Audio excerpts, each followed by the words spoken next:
Good morning. This is the Eager Beaver Show. You are listening to a True North Eager Beaver Media Incorporated podcast.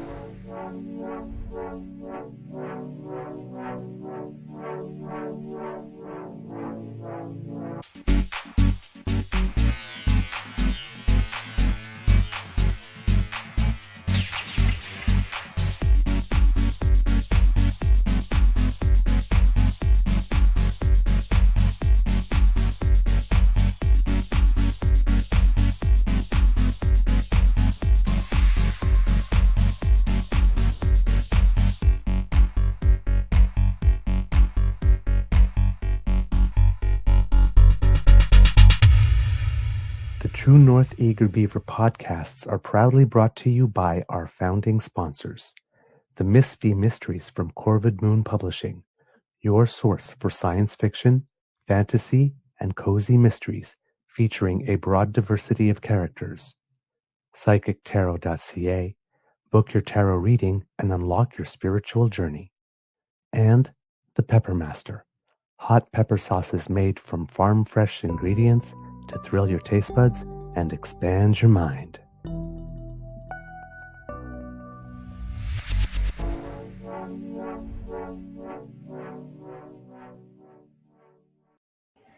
Well, good morning and hello, kids and cubs, and welcome to season 5 and episode number 714 of the Daily Beaver Morning Show. Always 100% Canadian. Today, recording day is Thursday, August 14th, 2025. And I think, judging by the sky out there, it looks like it's going to be a nice day here at the Beaver Lodge. I am your host, the Eager Beaver, pronouns he, him, hey, Mr. Beaver, eh? And not with me as usual is my good friend, Mr. Grizzly. A big thank you goes to our podcast founding sponsors, the Pepper Master, the Miss V Mysteries from Corvid Moon Publishing, and PsychicTarot.ca. Thank you so much for your support. Got a good show for you today. Hopefully. I always say we've got a good show for you today, but that's me kind of sort of pumping my tires there. You get to decide whether or not it was a good show. But hey, hopefully we got a good one for you. Kids and cubs, DAMFAM, how is your mental health today? I have to say I am doing okay. I'm a little tired this morning. It was a shorter night than I had hoped.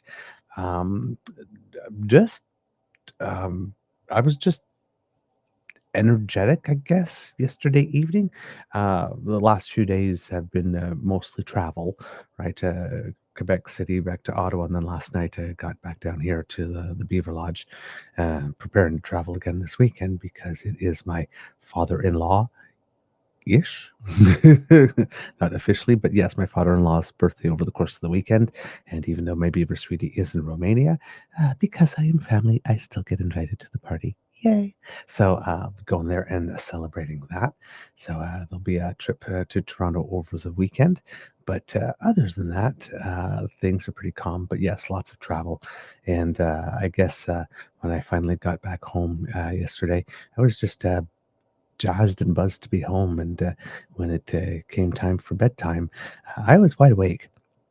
So also, because I didn't leave the air conditioning on in the house the entire time I was gone on my vacation, of course, it was very, very hot here when we came in. And it took quite a while for the house to cool down enough to actually be able to go to bed and it being comfortable. So yeah, I think it was the 31 inside the house when I arrived. So which is hot for inside a house. So yeah, it took a little while to cool down. So a little sleepy when the alarm rang this morning. It seemed a little early, but in good spirits, absolutely, and happy to be with you, kids and cubs. Hopefully, your mental health is doing well today too, and if it isn't, well, hey, hopefully us here at the DAMFAM will help make that a little bit more bearable today. Since we are talking about you wonderful people here at the DAMFAM, let's just take a look into the magic monitor here and see who's here. All right. I see Kit Elaine here, wishing good morning to everyone, and Kit Nona Carol, saying good morning to Elaine, and of course to everyone else, I am sure. We have Kit Hyper T007 here with his Buen dia, gente, and I have no idea what that next one word there is at all. So I'm not even going to attempt it. Kit Saucy here with us, and Kit Jillian as well. We also have Kit Sharon with us this morning. Good morning to you. So glad to see you here. Kit Moan is with us, and so good morning to you and to the entire family. Hope everyone is doing well. Kit Playing with 3D is here as well. Good morning to you. And yes, we do notice you. Noticing all of you. It's so lovely to have you. Kit Bucky is here with us saying good morning, all. So is Kit Tavi G saying good morning. So lovely to see you. Thank you so much. So is Kit Wishful. Hey, nice to see you. Good morning. And having a little bit of coffee here, I can see. So that's good. That's good. Kit Uncover the News is with us, keeping us updated. Good morning to you. So is Kit Linda M saying good morning. Hello, dear one. I hope you're doing very well. Kit PNC Bio is also with us saying good morning. Hello to you, sir. Kit Spanky Frankie. Hey, hey, hey. Nice to see you. Glad you're here. And is that everybody this morning? Let's take another look. Hopefully, we don't miss anyone because we want everybody to feel included. And I know some people, uh, you know, sliding across the plate just on the end, but I do believe that seems to be everyone. Oh, no, no, no. Kit Argosi Acres just caught it right at the end saying good morning, kits and cubs to everyone. All right, if I've missed you, hopefully I'll catch you a little later, kits and cubs. We have Kit Christian here. Uh, also, Keurigs are the shit, he is telling us today. So I'm guessing it's a coffee morning. Hopefully, and hopefully the Java is doing what is hoped for. And we have Kit Ibad as well here saying, good morning, everyone. All right. And now I do believe I have got everyone. Yes, I have. All right. Okay.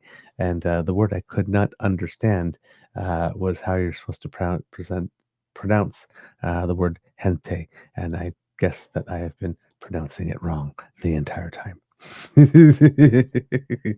uh, I've, yeah, I think it's siente, and I had been pronouncing it incorrect. But hopefully, I will pick it up and get it better because I've been saying gente instead of siente. And yeah, I can be taught. I can be taught. Eventually, I will get it. And now I can't find it anymore, of course, because I'm looking for it. Yes, there we go. Xian, Jianche. Jianche. Okay.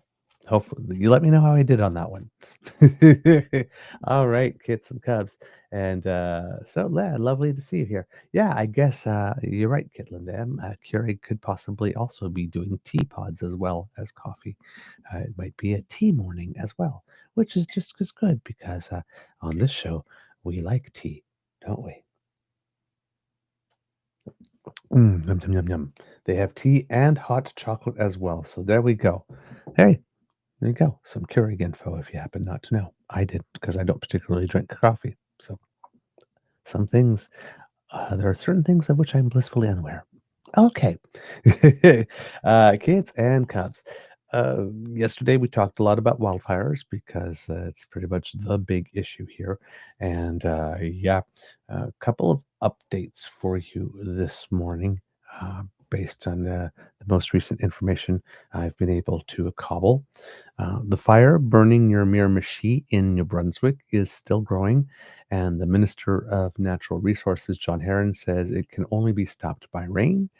Fortunately, there is some rain in the forecast and forecast to start this morning and continue through the day. Hopefully, that will help. But I'm thinking they need a lot, like a good solid 50 millimeters, and not sure if that's what's in the forecast. But hey, every bit helps. Um, Minister Heron says the descriptor of it being beyond control. I think I would use those words myself. It's a massive challenge for us. The best we can do at the moment is be able to steer the direction of that fire. As we mentioned yesterday, they are so far being successful at steering the fire away from the city there in Miramichi. The government has requested 2 additional super scoopers and 60 more firefighters, but also publicly acknowledged that there are a lot of other fires that also have needs. And, if that's not able to be met in that sense, that they can understand and will do the best with what they have. But, if anything can be moved and directed over there, additional, that would probably be helpful. In Newfoundland and Labrador, there are still far fires that are burning out of control. The Martin Lake fire near Grand Falls, Windsor, doubled in size yesterday. Thousands have been ordered to evacuate, and in the area, all elective day surgeries are postponed. Basically, all elective day surgeries are postponed in St. John's this week due to staffing concerns as a result of everything that's happening here. It seems that the police are looking for a man in a case of suspected arson, as there were 4 brush fires reported in the city's downtown. I saw something about that being uh, crossing my feed yesterday here, and very, very concerning here. But this is according to CBC News here. Says the RNC, as the Royal Newfoundland Constabulary, is investigating several brush fires they believe someone purposely set in downtown St. John's Tuesday night. Emergency crews responded to 4 fires between 10:30 p.m. and 12:30 a.m. Newfoundland time, all close to each other on Lemarchant Road and New Gower Street, according to a news release sent by the RNC Wednesday afternoon. By early Wednesday evening, RNC Constable James Cadigan told CBC News police were actively pursuing a male suspect. St. John's Fire Chief Sherry Colford said the regional fire department was able to respond quickly and is equipped to do so, but she said it's worrying to see people intentionally starting fires. Colford said reporting suspicious burning behavior is a great way to help busy crews. Quote, just be aware and don't hope that someone else is going to do it for you, she said. St. John's Mayor Danny Breen said the person responsible for the fires created a dangerous situation, and he said this type of behavior needs to stop. He is quoted as saying, knock it off. There's no need for this right now, and adding this much extra worry to people in the city and tiring up resources. Mayor is not happy at all about this. The RNC says that no one was injured, nothing was damaged. Quote, cooperation is the key, Constable James Cadigan said. If you are not on the front line, you still have a role to play, and that has to do with supporting our first responders by allowing them to do their work. The entire province is under a fire ban as firefighting crews from both Newfoundland and Labrador and elsewhere in Canada struggle to deal with multiple wildfires that have forced hundreds to flee their communities. As well, in Newfoundland, Premier John Hogan has imposed a ban on ATVs on forested land until Sunday, with fines from 50 up to $150,000 and potential imprisonment being waiting for you if you should be caught violating this restriction. Quote, he says, we simply cannot take any further risk. I really hope people understand the seriousness. There have also been 3,000 people evacuated as a result of the Kingston fire. According to the weather, higher humidity in the St. John's area has meant decreased fire activity, and officials hope that the blaze just outside the city will soon be under control. So that is some positive news. Out in Nova Scotia, the fire near Bears Lake Industrial Park is said to now be being held. It seems that it has been determined that the fire was caused by human activity, despite the fire ban in the province. Forest Protection Manager Scott Tingley is quoted as saying, because the fire was related to human activity, it was an open fire. There was no one in the area when the crews arrived on scene. That makes it impossible to hold the person or people responsible to account. And yeah, that's frustrating to everyone. Yeah, whoever did that, thanks. Great job. And then Kits and Cubs, uh, across on the other side of the country on Vancouver Island, there is a fire burning about 12 kilometers from Port Alberni. Carly DeRosier, who's a fire information officer, says that the combination of drought, heat, wind, and steep terrain helped this fire to grow. Quote, the Mount Underwood wildfire is currently estimated at 2,156 hectares, so it has grown since the update Tuesday night when it was just around 1,400 hectares. That's pretty big growth in a small amount of time. The most active flank of the fire is the east flank, which is furthest from the community. And here, Kits and Cubs, we have a little bit of a news clip here for you to talk a little bit more about this particular one here.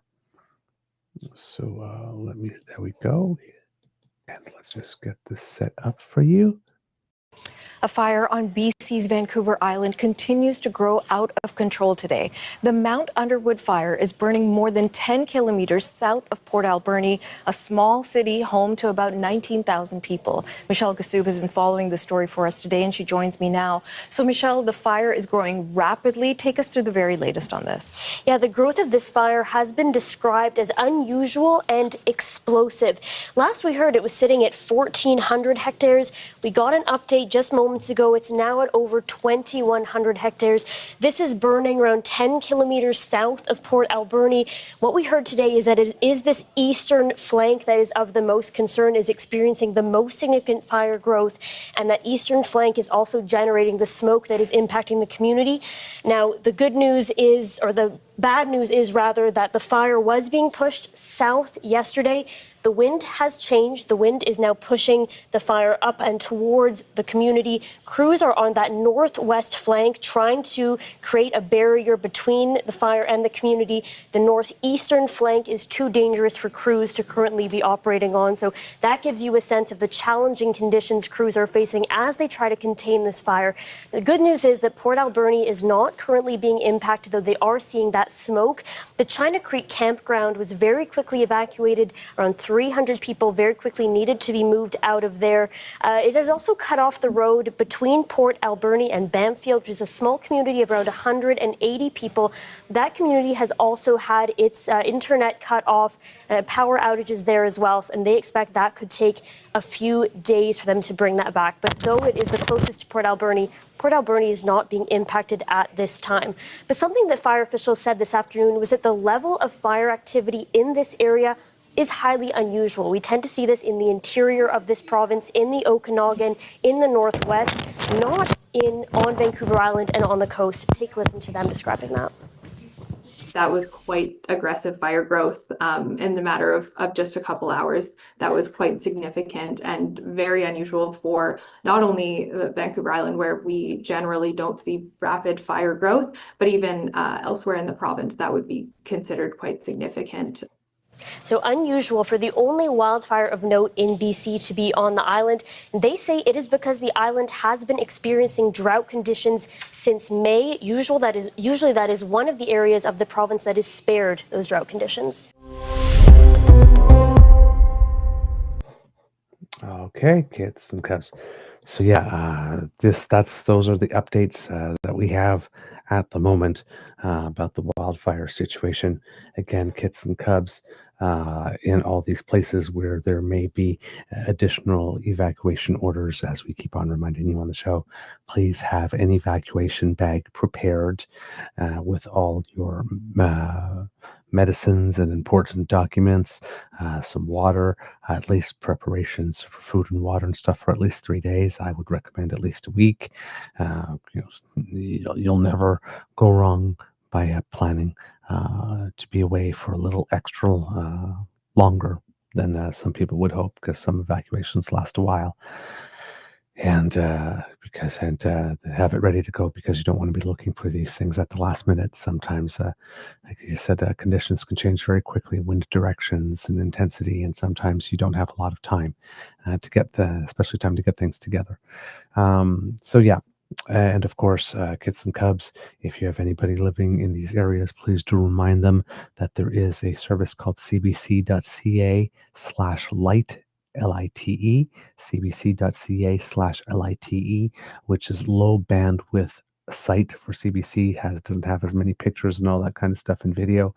So if you're on the go and need to stay in contact with the latest information, but have low battery or not an opportunity to charge, it doesn't take a lot out of your phone, and that way you have a site where you can keep on getting some updates in terms of news. So please let everybody know, if you have someone in those areas that are affected, that this service is indeed available. I still haven't heard anything federally with regard to supports for people who are evacuated. Not so much yet provincially yet either, in terms of specific initiatives. Did hear from the federal minister, and I can't remember the name of her title all the time. Minister responsible. Well, of course, she's the minister responsible for Prairie's Economic Development Canada, but she's also Minister of Emergency Management and Community Resilience. Thank you, Eleanor Olszewski, reminding us yet again that the federal government is there and willing to coordinate and to provide help and assistance as needed. Again, these requests come from the provinces, and the requests have been varied. In some places, it's been more help with ensuring that evacuation centers and that type of stuff are properly stocked, and in other places there has been stuff like equipment and scoopers and military personnel and stuff of the like. So the federal government is doing their best to be able to coordinate that. There's also, pardon me, almost choked on my saliva there. Hold on for a second. I'll just have a sip of water. Wow. That caught me by surprise. And there's also been some discussion. I believe it was an interview with New Brunswick Premier Susan Holt that I saw with regard to the four maritime provinces getting together in the future after all of this has sort of taken place, and being able to coordinate with regard to inventory and things of the like, so that in future seasons it'll be easier to coordinate among them in terms of sharing resources if wildfires hit the region again, sort of like this, multiple spots in the same region. So hopefully I will be able to find a clip of her saying that, and I presented it a little earlier. I did have it singled out, but as you know, kids and cubs, every now and then I take notes, and sometimes the notes just vanish. And that was indeed the case yesterday. She was on Power and Politics, and I saw her say that, and I made sure to note the time. And then when I came to assemble the show before coming on this morning, that had completely disappeared. So, uh, otherwise, I would be playing it for you right now, because to hear it from her would be much more interesting than to hear it from me.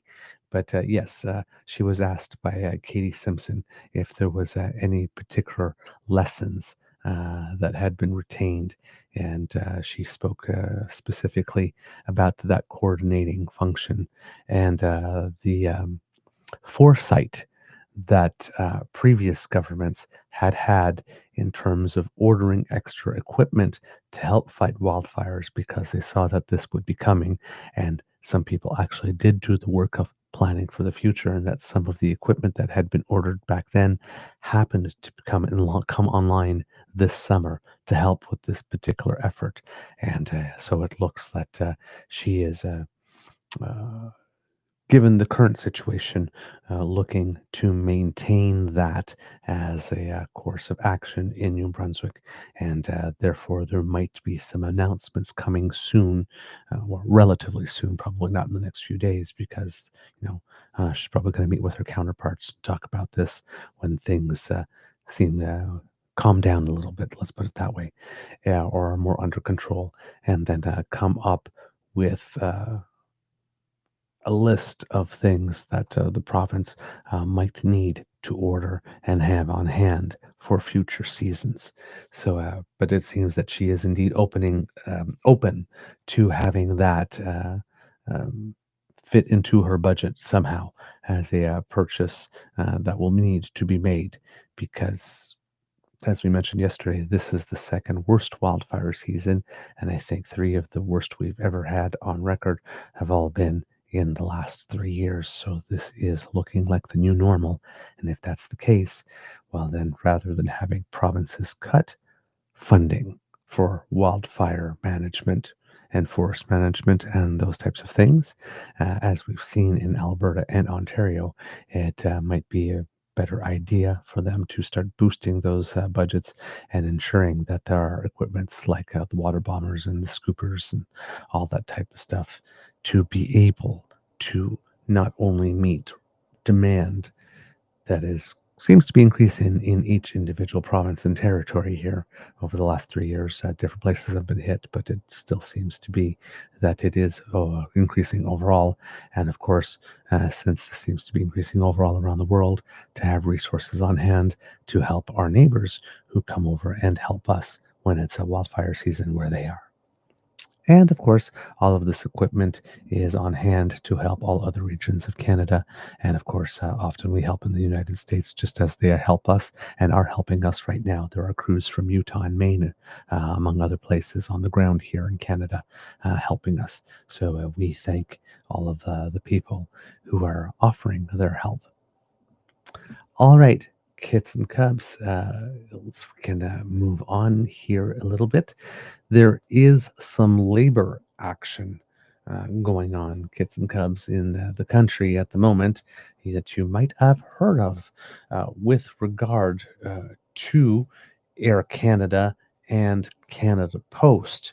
Um, Canada Post action started a little earlier. I believe that it has taken the form over the course of the last moment of an overtime refusal to work overtime from Canada Post. But on Wednesday, so that would be yesterday, according to Jan Simpson, the national president of, I'm going to guess it's the Canada Post's union. So the Canadian Union of Postal Workers, they put out a release yesterday stating where the situation was from their perspective. And it says here, after pressing the employer to come back to the bargaining table early last week, we received a response from Canada Post's CEO Doug Ettinger on Friday evening, just hours after we posted Bulletin 128. CUPW, that's the Canadian Union of Postal Workers, is waiting for Canada Post. In his letter, Mr. Ettinger stuck to the lines we've heard from Canada Post for many months now. And while Canada Post says it needs to act with urgency, the corporation seems to forget that it was its side that delayed negotiations for 2 months by requesting a forced vote, and this after the government paused our legal strike for 6 months. Canada Post suggested its best and final offers reflected the objective findings of the Industrial Inquiry Commission, but Canada Post failed to acknowledge that its offer just didn't cut it. They were overwhelmingly rejected by members. Mr. Ettinger told us Canada Post was open to continued discussions with the help of federal mediators. He suggested the best way to restart bargaining would be for the union to respond to Canada Post's best and final offers from May 28. But we've had enough discussions that go nowhere. The job now is to get ratifiable collective agreements, and the members have made clear that those do not look like what the employer is selling. Yesterday, August 12th, both parties met with the federal mediators. We have agreed to meet with Canada Post on Friday, August 15th and Monday, August 18th. In the meantime, the employer needs to stop sending customers away, offering steep discounts for Pure Later, and attacking services. The latest is not putting the flag up on rural mailboxes. It's time for Canada Post to get serious and negotiate now. Our national overtime ban remains in effect. In solidarity, Jan Simpson, national president. So that's a little bit what's going on here with Canada Post. There's a couple of other articles that have appeared lately talking about what has been going on here. But yes, let's see what we have here. So basically, if we're going back on the situation back to August 1st, that's when the unionized workers at Canada Post voted against the latest contract offer.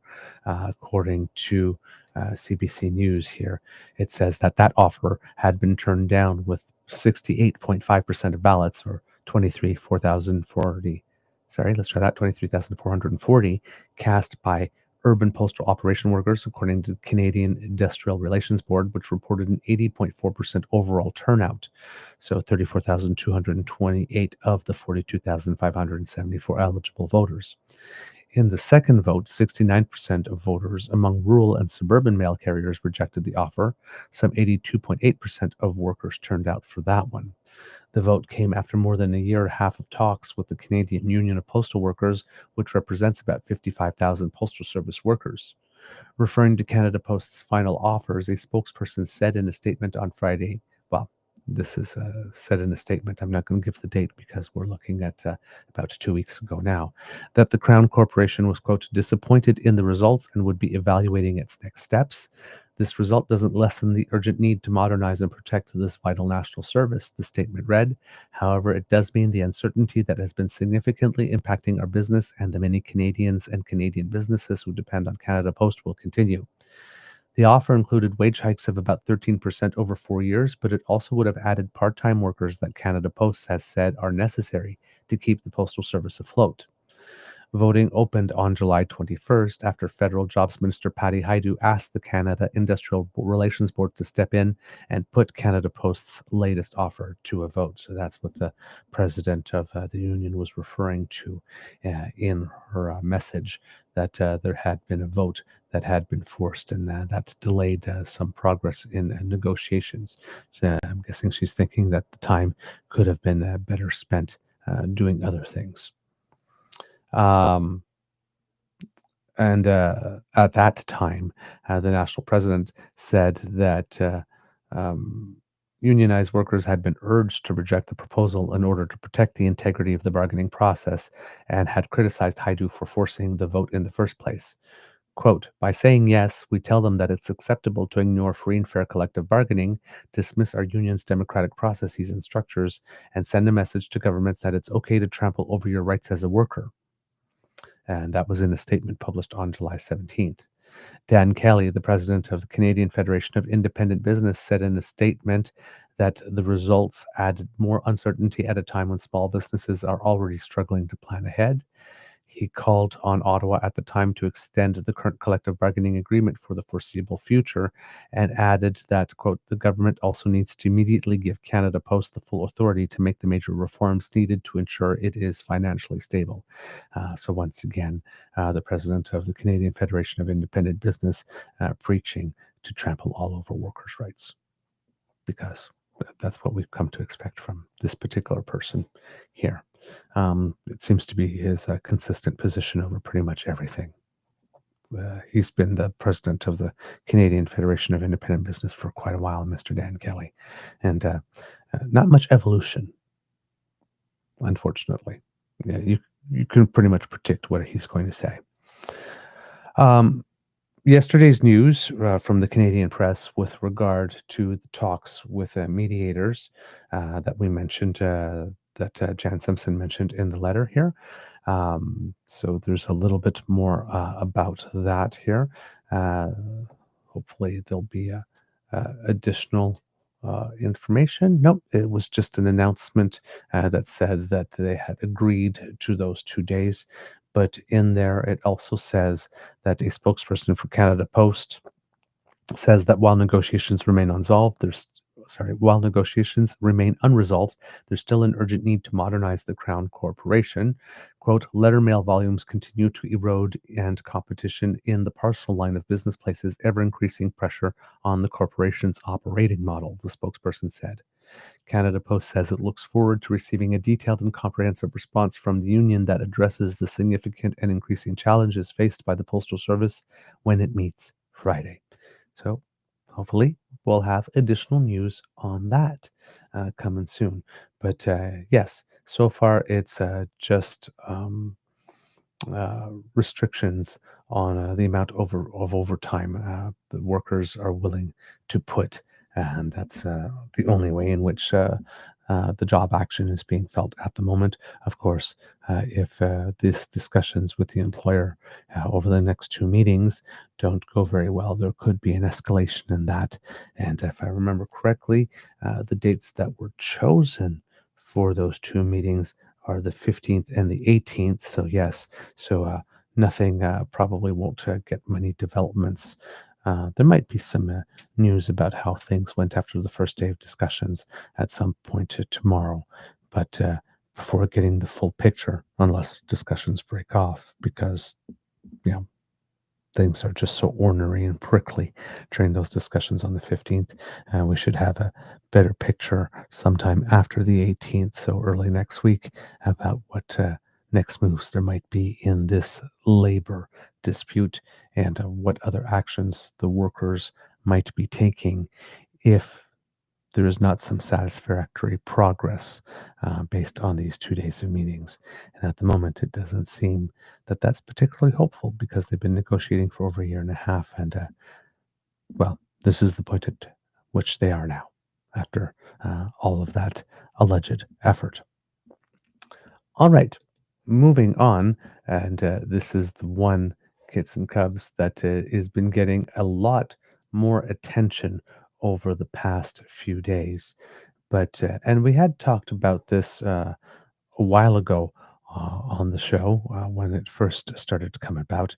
And I particularly remember Mr. Grizzly making a very impassioned argument for the fact that these workers deserved to be properly paid and paid for all their work and respected.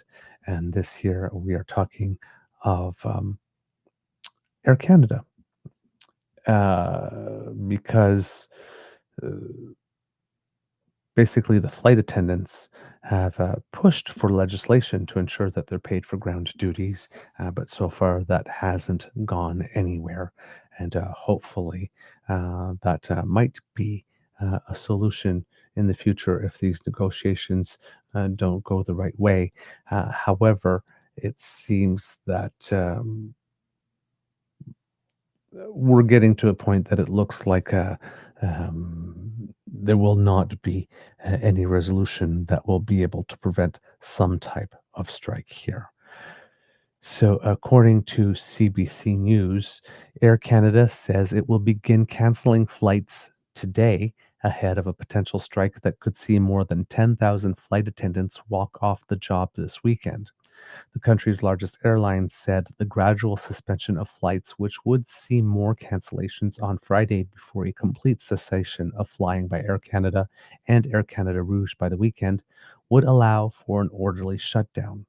About 130,000 customers a day could be affected by a disruption, according to Air Canada.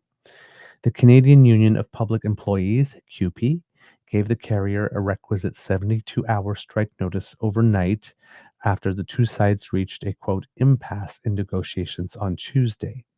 Air Canada flight attendants can walk off the job as early as Saturday at 12:58 a.m. Eastern Time.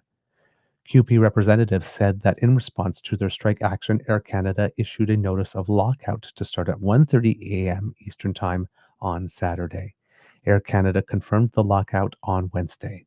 Quote, we regret the impact the disruption will have on our customers, our stakeholders, and the communities we serve, Air Canada Chief Executive Michael Rousseau said in a statement. CBC News had reached out to Air Canada for more information about its gradual suspension of flights.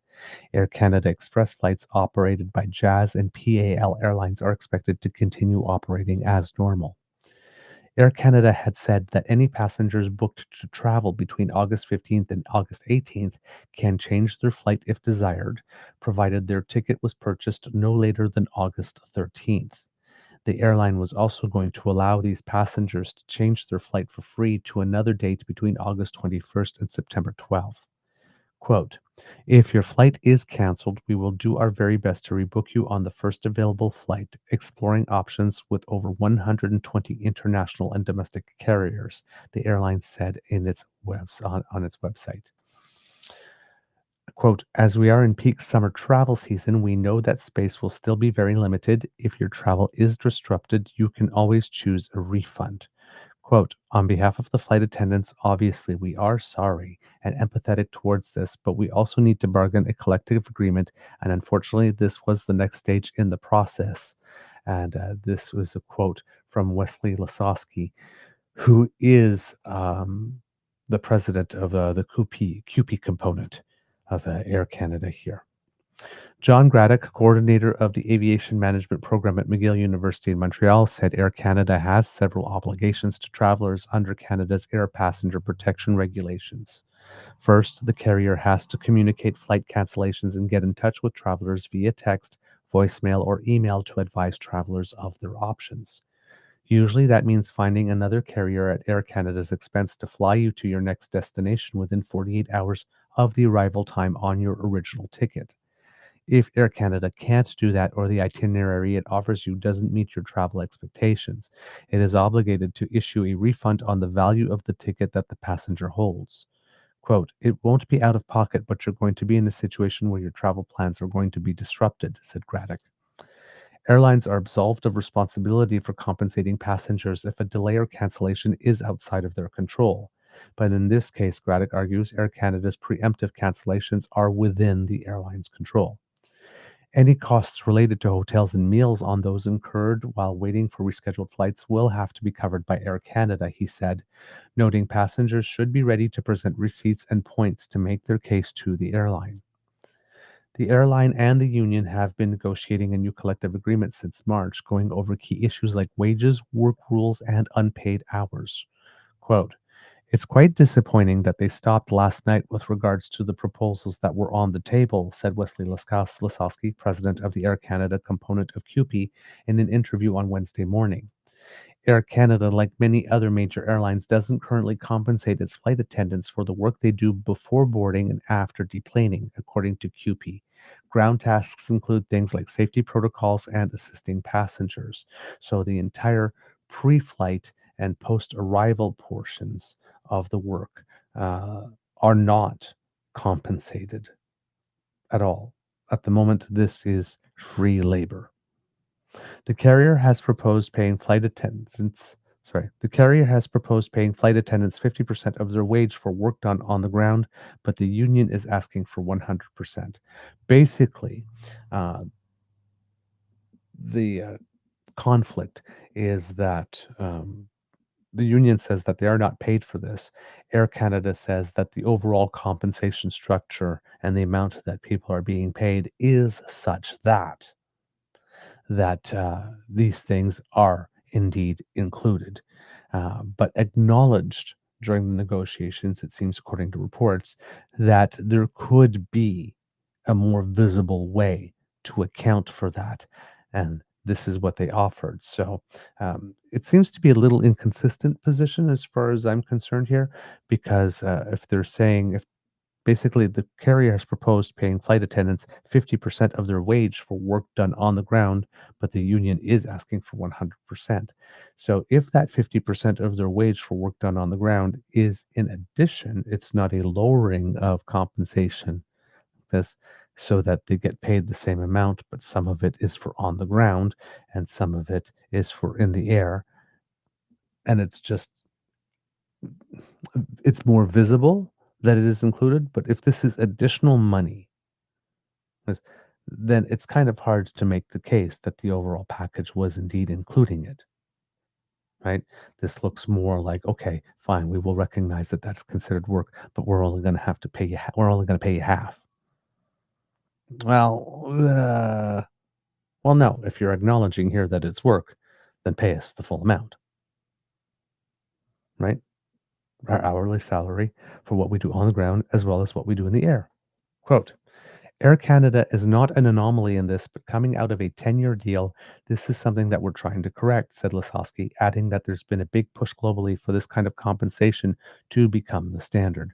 So again, the last time that Air Canada and the employees signed a deal, they had signed a deal for 10 years. And part of the reason that there's this action, there are these requests, is that over the course of the 10 years, Air Canada employees feel that they have fallen behind similar compensation in Canada and in North America, and they're looking to get that adjustment this time. So last time they gave a very, very long-term contract for security, but over the course of a decade, things change in different places, and now they're looking for an adjustment. Wages also continue to be an issue. Christophe Hanbel, Air Canada's Vice President of Corporate Communications, said, quote, there's a huge gap still between the union's request and what we can offer. We offered an increase of more than 38% on global compensation, and that's been turned down by the union, he said in an interview on Tuesday afternoon. The union said the wage increases offered did not keep up with inflation, and they were unable to bridge the gap in negotiation. CBC News reported earlier Tuesday that CUPE had declined a proposal by Air Canada to resolve the talks through binding interest arbitration, and that both the union and airline were back to reviewing each other's proposals. That work went on past midnight Tuesday, but resulted in the union serving the strike notice almost an hour later. Quote, the employer rejected our final pass that we gave them on some monetary issues. We wanted to thoroughly review it, but really wanted the members to still be in the forefront of that decision, so it took a lot of discussion, said Lasowski.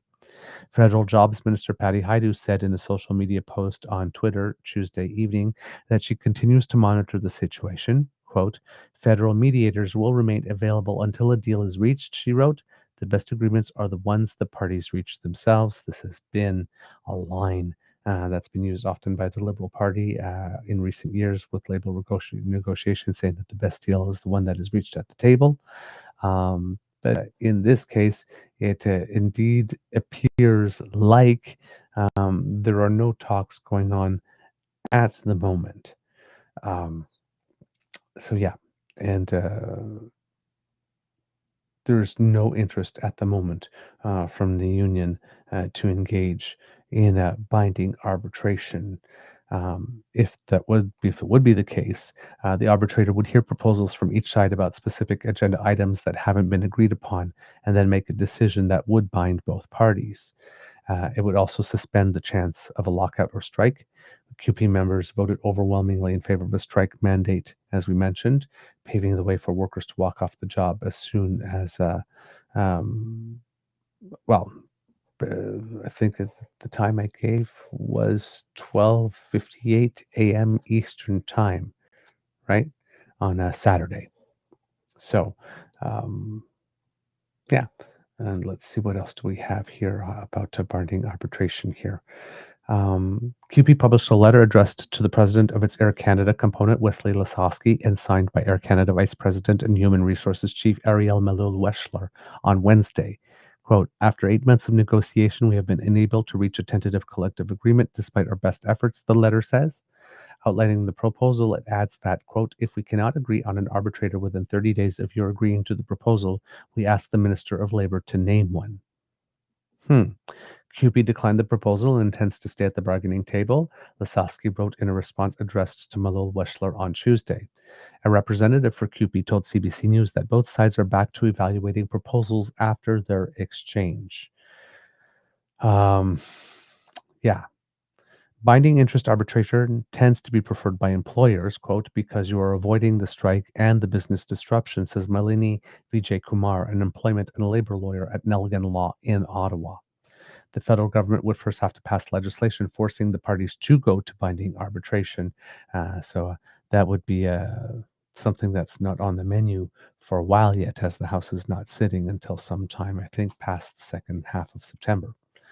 But that's a really risky thing to do, Vijay Kumar said, because the union could challenge it under a section of Canada's Charter of Rights that protects the right to strike through freedom of association. Quote, so even that's not a silver bullet, so to speak, to prevent a strike, she said, referring to the arbitration process. So yeah, let's see, what else do we have here? QP's Air Canada component represents more than 10,000 flight attendants who work for the major airline and its budget carrier Air Canada Rouge. Some of those workers held demonstrations on Monday outside major Canadian airports in Toronto, Montreal, Vancouver, and Calgary for what the union called a, quote, day of action. The union says the most contentious issues at the bargaining table are wages, which it says have not kept up pace with inflation, and unpaid work that occurs before boarding and after deplaning, such as safety checks and assisting passengers. And let's see, QP said last week that it would continue talks with Air Canada until August 15th, the day before a potential strike on Saturday. I do not know if that is indeed happening, even though they say that they are staying at the table. It seems that the employer may have walked away from it at the moment, which means that there would be no talks currently going on. But there were earlier reports of talks having stopped, and as the article stated, talks did go on late into the night on Tuesday, and did continue for most of the day yesterday, according to I can't remember his name all of a sudden. I'm so sorry, and I've been mentioning it over and over and over again. But the president of the Air Canada portion that's within QP. And I'm so sorry, I can't remember his name off the top of my head. That's terrible, especially considering that I've mentioned it a couple of times. There we go, Wesley Lasowski. I have a mind like a sieve today. Okay. At the time, Air Canada said that its pay structure is in step with other global carriers. Delta Airlines is the only major North American airline that offers ground pay to its flight attendants, paying them at half their hourly rate for 40 to 50 minutes of boarding time, depending on the flight destination and aircraft. Porter Airlines, a smaller Canadian carrier that operates out of Toronto and several smaller cities, has started paying for at least part of the boarding time that its flight attendants work. So again, as we are noticing, there are certain other companies that have acknowledged it too, and that they're doing it. But unfortunately, it seems that they are not paying that 50% for the entirety of the time that they are working on the ground, only a portion of it. So that is also something that it seems was at issue here, and that allowed the president of the Air Canada component at QP to get to the point where we are now.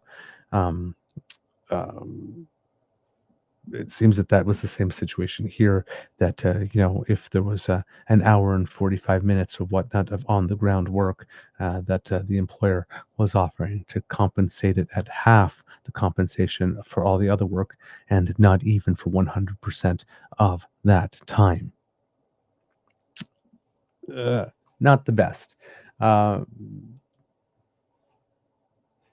It says here, I have for you, kids and cubs, it was on Power and Politics yesterday, a little bit of a discussion that had taken place between current, host at the moment, taking the reins because David Cochrane is on vacation here, Katie Simpson, and the president of the QP component of Air Canada, with regard to the labor action.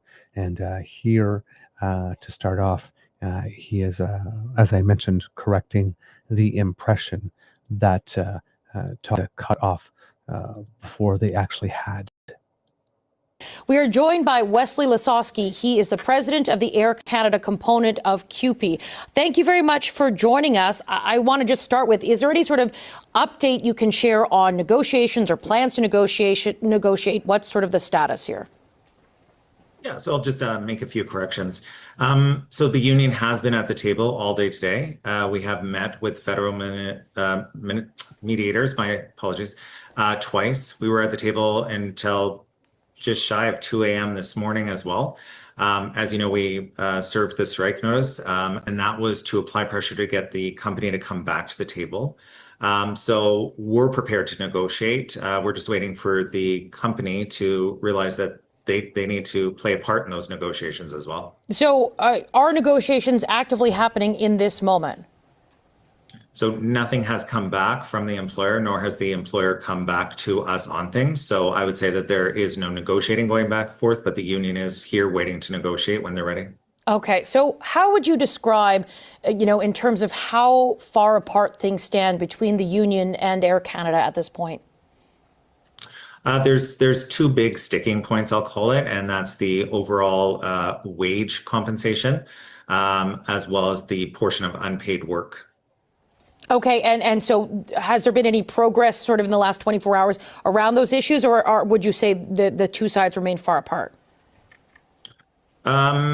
I would say the two sides remain apart. I wouldn't say far apart. We've gone back to the employer with proposals. They just haven't engaged or come back with anything. We have altered our proposals while going back as well to get engagement, but again, nothing has come back to them from them. Now, Air Canada previously requested government-directed arbitration. Is that something that you see as a viable option at this point? I don't see it as a viable option, and we're coming out of a 10-year collective agreement. Within that 10-year collective agreement, we fell so far behind. So what we're asking for is to be brought up to where we need to be comparable to other airlines in Canada.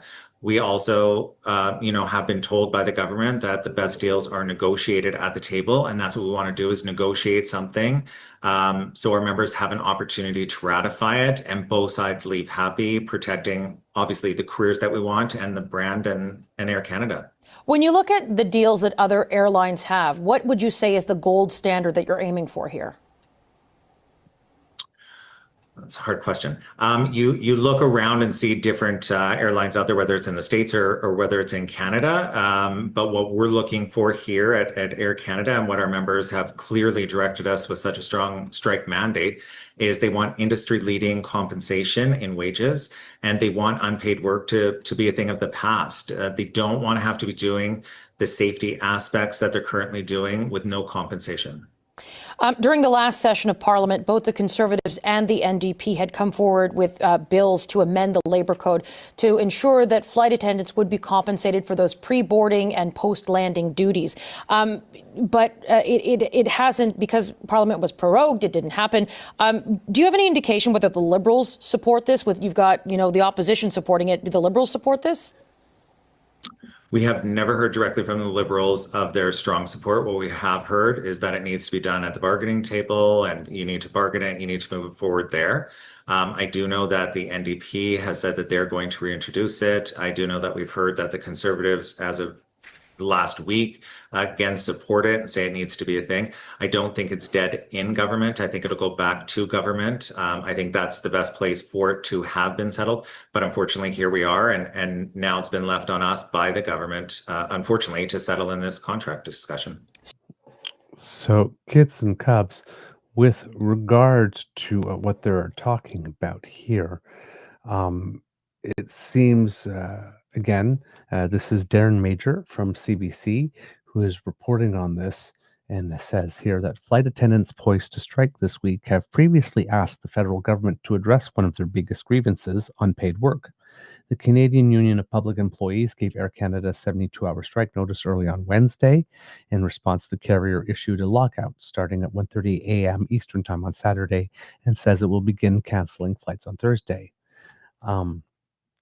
The two sides had been negotiating a collective agreement since March, and the union says the most contentious issues at the bargaining table, as you had just heard, are wages, which haven't kept up with inflation, and unpaid work.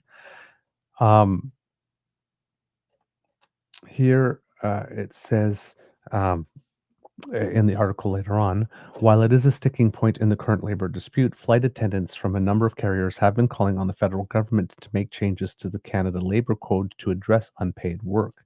Quote, "It's not a huge ask, really. All people are asking for is to be paid for their time on the job. It's a very problematic situation, not just for Air Canada flight attendants, but flight attendants across the board.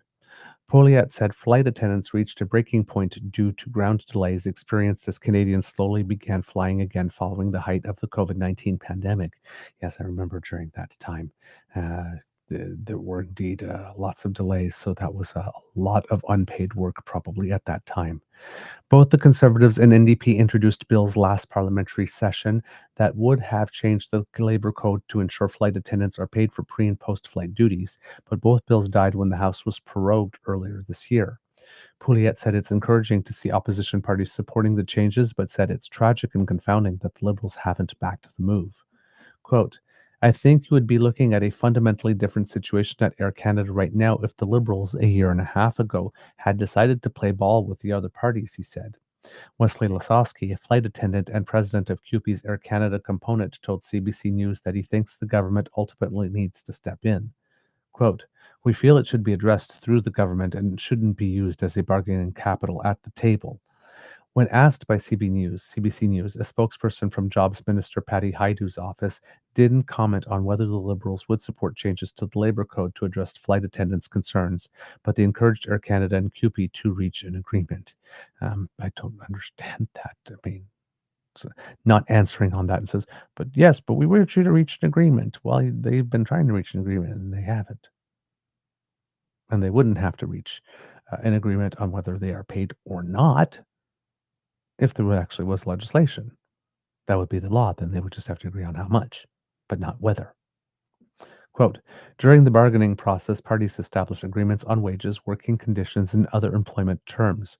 Mediators will remain available until a deal is reached. The minister is closely monitoring the situation and encouraged both parties to stay at the table until a deal is found, the spokesperson said in an email. Conservative leader Pierre Poilievre and Conservative Labour critic Kyle Seaback wrote a letter to Hajdu last week calling for the Liberals to make the Labour Code changes. Quote, and this surprises me from the Conservatives, to be totally honest, but hey, again, I'm not going to look a gift horse in the mouth here. No other federally regulated worker would accept being on the job without being paid, and neither should flight attendants. It's time to end this outdated and unfair practice, their letter reads. Speaking to reporters Wednesday, Conservative MP Michelle Rempel-Garner reiterated her party's stance. Quote, as somebody who is a frequent flyer, I think they should be paid for pre- and post-flight duties, Rempel-Garner told reporters on Parliament Hill. I hope that the union management can come to an agreement on this, but certainly the principles that were contained in that bill last year are things we stand behind as a party. And they had put out a letter here, and the letter says, and I'm going to blow it up here so that I can read it. This is signed by Pierre. Dear Minister Hajdu, I am writing to urge you to amend the Canada Labour Code to I pronounced that really weird, didn't I? I am writing to urge you to amend the Canada Labour Code to require that federally regulated airlines pay flight attendants for all hours they are on duty, not just the time spent in the air. Today, many airlines begin paying flight attendants only when the aircraft's doors close, the plane pushes back, or the wheels leave the ground. But crews are expected to arrive well before that to conduct safety checks, assist boarding passengers, handle delays, and perform other duties. They remain on duty after landing to assist passengers and complete post-flight tasks. All of this is work, yet much of it goes unpaid. No other federally regulated worker would accept being on the job without being paid, and neither should flight attendants. It's time to end this outdated and unfair practice, which is why in the last parliament, Conservatives introduced Bill C-409, which would have ensured that flight attendants are paid for their pre- and post-flight work time. I urge your government to update the Labour Code to ensure flight attendants are paid for every minute they're required to be at work from check-in to sign-off. These professionals play a vital role in our transportation system and deserve compensation that reflects the full scope of their responsibilities. Sincerely, Pierre Poilievre, leader of the Conservative Party of Canada, and Kyle Seaback, Shadow Minister for Labour. You know what? For once, I'm going to give props to Conservatives for actually doing a decent thing. It happens now and then. Now, of course, this is a party that supports right-to-work laws. So, I mean, can't give them that big of a cookie. But on this, they actually have it correctly. The NDP announced Wednesday that it intends to reintroduce its own bill this fall. Quote, every hour worked should be an hour paid, interim NDP leader Don Davies said in a statement. The Liberals have done nothing to stop major airlines from exploiting their workers, most of whom are women. Instead, they handed those same airlines billions in taxpayer dollars. Workers deserve better. As we mentioned earlier, Delta Airlines and Porter do pay some people. Smaller carriers such as Pascan Aviation pay full salary for ground duties. So there are some carriers that do pay full salary. But Don Dave, hold on, sorry. I've got a name here, Pouliot, but I don't know who that refers to here in the article. I don't remember seeing it previously. So I cannot tell you who it is. I can't attribute it here. Oh, there we go. QP spokesperson Hugh Pouliot says that the issue of unpaid work could spill over into future labor negotiations with other Canadian airlines. Quote, if the government is interested in labor peace in the airline sector, then this is absolutely a priority. To whatever extent it's resolved with Air Canada, it's going to be an issue for WestJet, it will be an issue for Flair, it will be an issue for Air Transat, it will be an issue for all the carriers in the country, because at every single one of these airlines, flight attendants are beyond exhausted with working so many hours for free. It's going to stop one way or the other. So this says Mr. Pouliot here to end of that. So yeah, if it is going to, I mean, yeah, it would need the support of the government, of course, unless everybody else in the House votes for it, because it is a minority situation. If the government doesn't want to vote in favor of that, I do not see any reason for which the government should not want to vote in favor of this in particular. So it would seem indeed, even on just on PR grounds, if the NDP and the Conservatives actually agree on this, and the Liberals would be the one that would be holding back, it would be a terrible, terrible, terrible look. There would be nothing to be gained PR-wise here from opposing it from the government. So I assume the statement that it is going to happen one way or another actually is rather accurate in this case, and not just puffing the chest. We have here in the chat, and thank you so much for this, Kit Hyper T 007, mentioning that it actually is not strange that different portions of work would be compensated differently. And I'm trying to, I put it on display earlier as the thing, as the clip was playing, but here it says here, I kind of get where they're coming from with that one though. At my work, I get paid differently hourly rates depending on the specific job I'm doing. And he says here, so I get paid X number of dollars an hour to drive, but if I get called in for warehouse work, I get, and it's about $9 an hour less for that portion. Then it switches over back to the higher rate when I start driving. So yes, I guess it's not different or not unheard of in certain industries that said driving and warehouse on the plane and pre and post plane, that those could be compensated at different rates. So thank you for bringing that to my attention, because that's something I was actually not aware of before you mentioned it. So I'm going to be going to bed a little more informed to know that this is actually compensation structure that exists and in other industries. So thank you for bringing that knowledge to the chat and to the show, Kid Hyper T. I would not have known that, and it was missing from my repertoire of knowledge, and now I know, and I know better. So thank you. So yeah, that's what we have here. Of course, right? For people, there's a lot of people who are going to be disrupted. That's definitely a case. You do need to be a little bit more aware if you're going to be affected by this to passenger rights. So according here, there's a little bit about this. From Global News, Uday Rana, but you probably want to research this more if you are affected, because there are things and games that are played, and you want to be sure that you are not giving up some compensation to which you are due. But here, according to Global, it says talks between Air Canada and the union representing its flight attendants are heading towards a work stoppage this weekend after the union officially gave its strike notice to the airline overnight. But if you bought Air Canada tickets, you might be wondering, can you get a refund and what should you do now?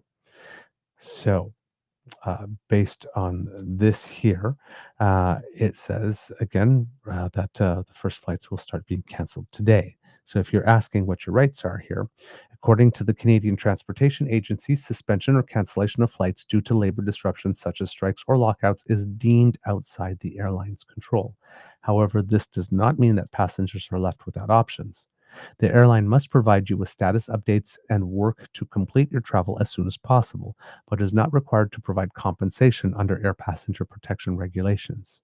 Any passengers worried about their travel being disrupted should contact the airline to confirm their travel dates and ask what they should do to prepare. They should also regularly consult the airline's website to determine if it has implemented a policy dealing with this situation for ticket holders, the CTA said. Air Canada said in its Wednesday statement that customers whose flights are canceled will be notified and can obtain a full refund. Customers without confirmed flights should not go to the airport, it added. The refund can be obtained on the Air Canada website or on the Air Canada mobile app. The airline said it is also working to make alternative travel arrangements for customers. Passengers don't have to accept compensation for cancellation if they'd rather have alternative transport arrangements, said Gabor Lukács, president of the advocacy group Air Passenger Rights. Quote, from Air Canada's perspective, the best outcome in the case of a strike is give you a refund for a flight they cancel and wash their hands from your alternate transportation. Don't fall for that, he said. So in other words, if this is a trip that you really must do or want to do, and Air Canada is offering you compensation to not take the trip at all, you are not forced to accept that offer. You can turn around and say, no, I insist, I really do want to make this trip, and their Air Canada is obligated at their cost to book you on the first available flight that they can find. And when that happens, also make sure that that is indeed the case. If you see a flight, like look up where alternative flights are coming from if you have the opportunity, and if there's one that you would like to be on, take note of it, because Air Canada might offer you a flight that leaves later than that one, and then you can point to it. It says, yes, but there's an earlier flight leaving here. I want to be on that one. And you might be able to negotiate that and not take the offer that is given to you, especially if it's not the first one. All right.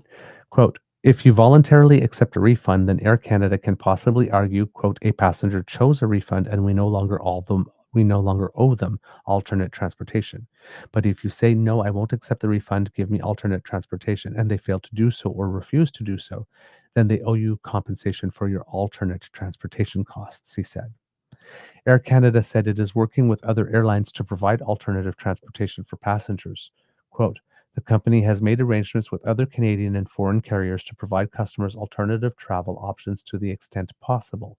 Customers will be notified of alternative travel options that are identified for them.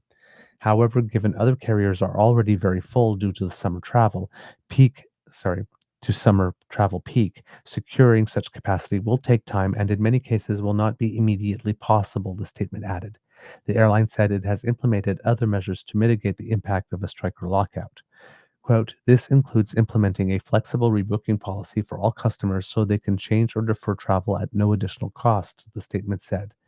If your travel has been disrupted and you're not satisfied with how an airline resolved your issue, you can file a complaint with the CTA. Experts say your travel insurance might cover travel disruptions, including from a strike or lockout. Quote, if your travel insurance policy covers trip cancellation, interruption, delay, or missed connection, and a strike is listed as a covered reason, you may be reimbursed for prepaid travel costs that Air Canada or other providers won't refund, said Will McAleer, spokesperson for Travel Health Insurance Association of Canada. He added that any insured travelers should check whether this He said that any insured travelers should check whether this met the definition of a known event back when they booked their flights. Quote, many travel insurance brokers may indicate when the threat of a strike became a known event. Policies purchased prior to this date may include coverage, but those purchased after may not. So there you go. Some little additional information for you, kits and cubs, as sometimes having the right information makes life a little easier, especially when you need to advocate for yourself. All right. I think that's all I have with regard to the wildfires and the potential labor disruptions. Hopefully, kits and cubs, none of you will be too adversely affected by either of them. But yeah, it'll be interesting to see what happens next. And particularly with this particular government, with the new leader who's more business minded, because the previous one seemed to be a little more pro worker under Trudeau, with a lot of these strike actions in the earlier days being left to be resolved at the table, and that government not interfering with arbitration and that type of stuff. But near the end of their mandate, a couple of times calling the Canada Industrial Relations Board to try to change or help some situations along. Let's put it that way. Sometimes much to the dismay of the NDP and, of course, the workers. But in cases where shutdowns of those industries could have had larger collateral economic impacts, there were some times where the federal government interfered. And in this case here with Canada Post, of course, there was the interference with asking the Canadian Industrial Relations Board to actually hold a vote on the offer that the employer was making, even though everybody was from the employee side was saying that it wasn't sufficient, and forcing the vote anyway so that there could be something on record. And as the union said, it would be rejected, and they urged rejection, and that's indeed what they obtained. All right. So, since we've done that, let's move over to a couple of other topics, kits and cubs, that we have for you here. And one of them here is with regard to the military. Kits and cubs, it seems that there was some movement on a promise by Prime Minister Carney a couple of days ago. And during the course of the election, and I'm not sure if this was an election issue or it came after with it, but when the Prime Minister surprised the nation by stating that he was going to increase or reach the 2% of GDP spending. Let's try that again because it didn't come out right. When the Prime Minister surprised the nation by confirming that we would reach 2% of GDP spending on defense, as NATO had been requiring. Of course, the requirement has now changed, but would be completing that by the end. I think, is it this or next fiscal year? Can't remember off the top of my head. What the promise is at the top of I'm gonna guess by the end of next fiscal year, or well, yeah, I guess this one because we're in the middle of it. Yeah, by April 2026. So yeah, that would be this fiscal year. I'm a little mixed up in my dates. And he said that one of the ways to do that would be by increasing compensation for military pay and benefits, and that this would also help with recruitment and retention. Well, there has been an announcement with this, according to Murray Brewster of CBC News. The Liberal government announced its long-promised pay increase for members of the Canadian military on Friday, unveiling a graduated series of salary top-ups and incentives that will help the lowest-ranking soldiers, sailors, and air crew the most. Prime Minister Mark Carney delivered the news during a media availability at the country's largest military airbase in Trenton, Ontario, fulfilling a leadership and campaign promise. Okay, so it was a campaign promise. I couldn't remember that off the top of my head. The pay and allowance increase will cost $2 billion per year, and the pay bumps are retroactive to the beginning of the fiscal year in April. The spending is part of an additional $9 billion for defense that Carney announced earlier this year to meet Canada's NATO commitment. Quote, these increases in paying incentives will help us to revitalize and transform recruitment and retention to bolster force readiness and to ensure that members in uniform have the confidence and certainty that they need, Carney said. It's a generational shift, and we're proud of it. Senior defense officials speaking on background at a technical briefing prior to the Prime Minister's announcement said the last comprehensive overhaul of the pay and benefit system took place a generation ago in 1998. Several weeks ago, Defense Minister David McGuinty had suggested the pay increase would be 20% across the board. Carney had also suggested the same, raising a great deal of expectation in the ranks. On Friday, Carney defended the decision not to issue an across-the-board increase. Deb Lowther, CEO of Vets Canada, a Halifax-based charity that helps both former and sometimes current members of the Canadian military, was pleased with what she saw. The economy, especially since the pandemic, has hit the lowest-ranking members hard. Quote, we are supporting more and more serving members who are coming to us in crisis, said Lowther. Just as an example, we've just opened a food bank in Halifax, a veterans food bank. That concept just blows my mind. But we have 5 clients who are still serving, so there's struggles there, and we see it every single day. So this will help a lot. Lowther added, however, the government now needs to pay more significant attention to the transition system for those members who choose to hang up their uniforms. There are, she said, some significant gaps. And that's true. That's a statement that's been made many times. I remember discussions about this in the past, was trying to find a way to make that transition completely and totally seamless, that there would be a way for the Military and Veterans Affairs to have one system that allows people leaving the military to pass from one to the other without any cracks on the sidewalk forming, and that would be part of the actual departure process, would be the handing over of that file in a very, very seamless way, and that nobody would be discontinued from salary and benefits from military until the other portion was ready to kick in, for example. The way the new system unrolls, the lowest ranks of regular force privates, ordinary sailors, and aviators will get a 20% boost. Reserves will get 13%. Non-commissioned members, junior officers up the rank of naval commander and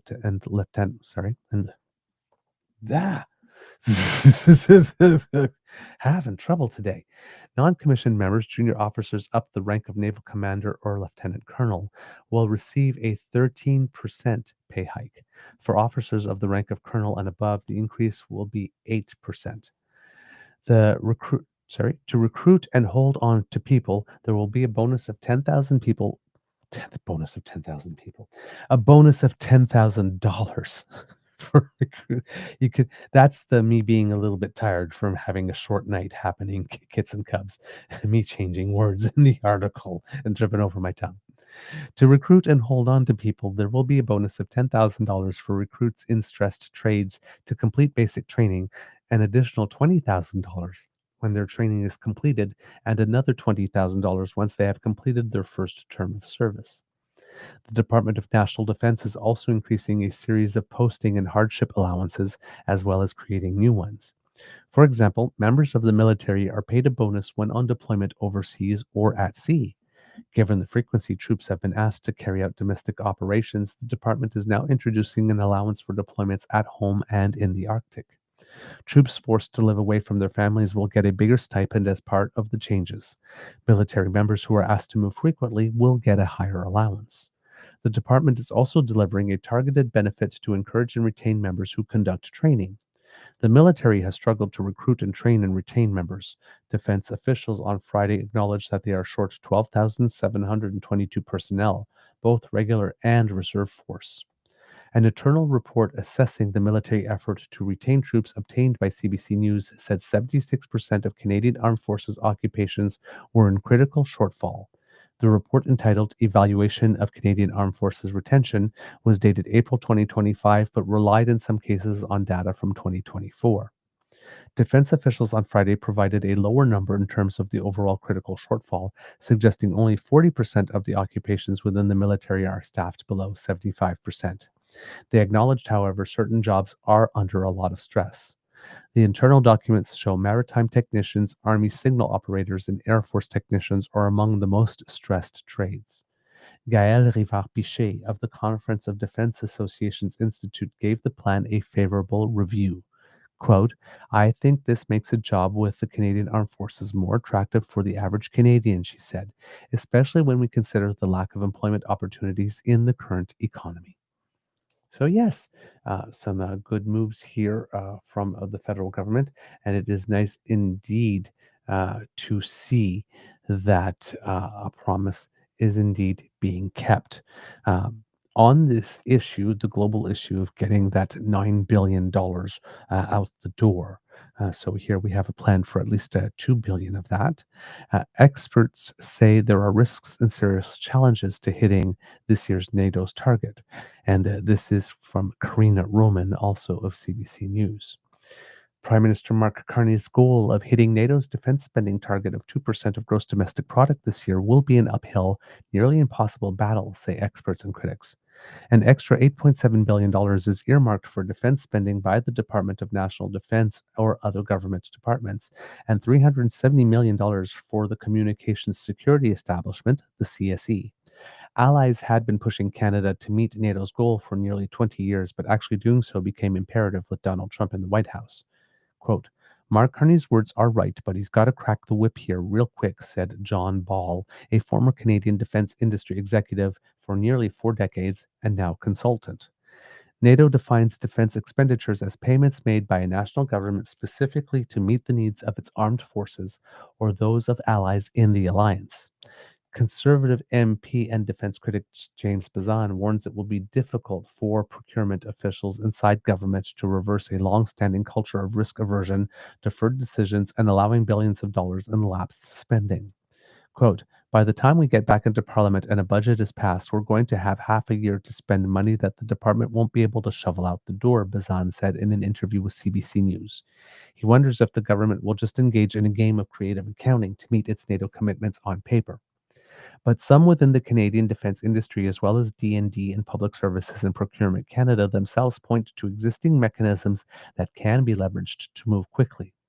Those include the use of standing offers, supply arrangements, and pre-qualified vendor lists, as well as strategic partnerships with defense companies identified as centers of excellence, bilateral partnerships with other countries, and the U.S. Foreign Military Sales Program, or FMS. In situations that are truly time-sensitive, the government can invoke a national security exception, NSE, urgent operational requirements, UORs, or issue an advanced contract award notice, ACAN, although these have strict eligibility criteria and are not everyday tools.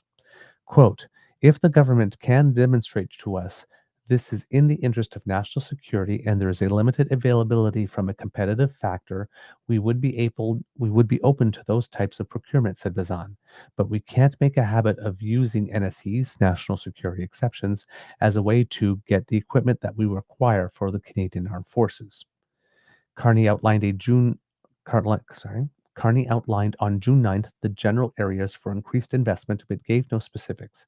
The list included better compensation, healthcare and infrastructure for personnel, new equipment such as aircraft, armed vehicles and ammunition, expanding the Canadian Coast Guard and moving it under D&D, repairing and maintaining existing ships, aircraft and other assets, and developing new drones and sensors to monitor the seafloor and the Arctic.